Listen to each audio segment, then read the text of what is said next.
एक संप्रभु देश का राष्ट्रपति रातों रात अमेरिकी सेना के ऑपरेशन में पकड़ा जाता है। हेलीकॉप्टर से न्यूयॉर्क लाया जाता है, पैरों में बेड़ियां और अदालत में खड़े होकर कहता है, मैं अपराधी नहीं हूं, मैं अब भी अपने देश का राष्ट्रपति हूं। नमस्कार, आप देख रहे हैं न्यूज़ 18 राजस्थान का डिजिटल चैनल और आपके साथ मैं हूं वंदना त्यागी। और आज बात उस घटनाक्रम की जिसने लैटिन अमेरिका से लेकर व्हाइट हाउस तक हलचल मचा दी है। सबसे पहले बात करते हैं न्यूयॉर्क की फेडरल कोर्ट की, जहां वेनेजुएला के राष्ट्रपति निकोलस मादुरो को सोमवार रात फेडरल कोर्ट के सामने पेश किया गया। उन्होंने कोर्ट में अपने खिलाफ लगे ड्रग्स और हथियार तस्करी से जुड़े सभी आरोपों से इनकार किया।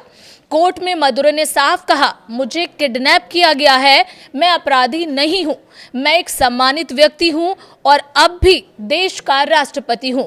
मादुरो के वकील ने अमेरिकी कार्रवाई को सैन्य अपहरण बताया। उनका दावा है कि इस कार्रवाई से अंतर्राष्ट्रीय कानून टूटा है, विदेशी जमीन पर अवैध तरीके से गिरफ्तारी हुई है। बचाव पक्ष अमेरिकी अदालतों के अधिकार क्षेत्र को भी चुनौती देने की तैयारी में है। उनकी कानूनी रणनीति का मुख्य आधार यही होगा कि अमेरिकी एजेंसी ने विदेशी जमीन पर अवैध कार्रवाई कर उन्हें गिरफ्तार किया। मादुरो की पत्नी सीलिया फ्लोरेस भी अदालत में पेश हुई। उनके चेहरे पर चोट के निशान थे, पट्टी बंधी थी। उन्होंने खुद को वेनेजुएला की प्रथम महिला बताते हुए सभी आरोपों से इनकार किया। दोनों एक ही मेज पर बैठे थे, कानों में हेडफोन थे ताकि अदालत को अपनी भाषा में समझ सकें। इस मामले में अगली सुनवाई 17 मार्च को होगी। तो ये थी ताजा अपडेट। आइए अब आपको बताते हैं कि निकोलस मादुरो पर आरोप क्या हैं और उन्हें क्यों गिरफ्तार किया गया। अमेरिका का आरोप है कि मादुरो ने नशा तस्करों और आतंकी गिरोह के साथ मिलकर अमेरिका में कोकीन सप्लाई की।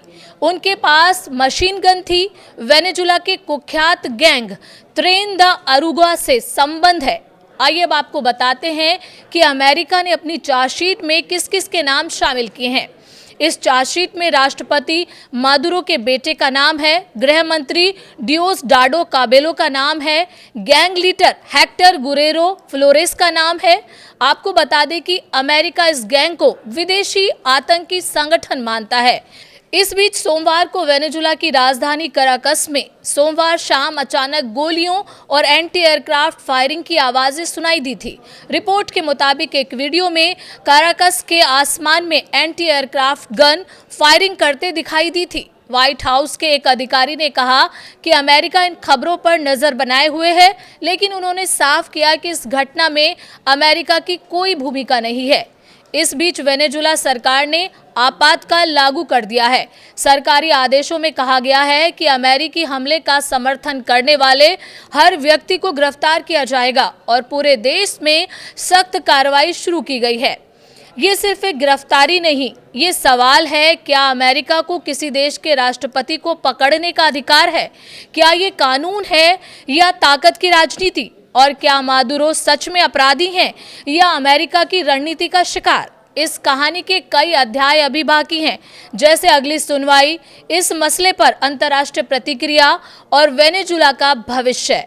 इस पूरे मसले पर आपका क्या कहना है, कमेंट करके जरूर बताएं और चैनल पर नए हैं तो सब्सक्राइब करना बिल्कुल ना भूलें।